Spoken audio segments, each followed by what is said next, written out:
এত বড় হয়ে গেছিস, এখনো কিছু না করে অলসের মতো ঘোরাঘুরি করিস। যা, এখনই ঘর থেকে বের হয়ে যা। নিজের পায়ে দাঁড়াতে না পারলে আর ফিরে আসবি না। বাবা, ঘর ছেড়ে চলে যাস না। তোর বাবার সেই সময় একটু মাথা গরম ছিল। না মা, আমি প্রতিষ্ঠিত হয়ে তারপরেই বাড়ি ফিরব। বাবা হাল্ক, আমি তোকে খুব ভালোবাসি, কিন্তু এই দুনিয়ার বাস্তবতা যে অনেক কঠিন।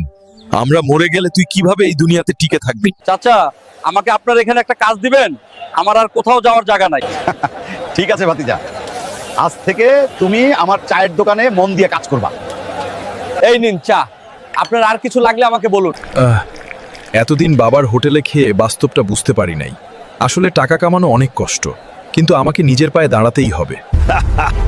আব্বা, আম্মা, আমি আসছি তোমাদের কাছে। তোমাদের ছেলে আজকে অনেক বড় লোক।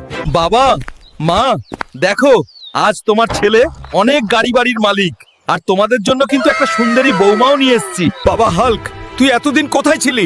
তোর বাবা মা তো 2 বছর আগে মারা গেছে। কি? না, এই হতে পারে না। বন্ধুরা, আমরা বাবা মায়ের জীবিত অবস্থায় তাদের মূল্য বুঝি না। যদি বাবা মাকে ভালোবাসো,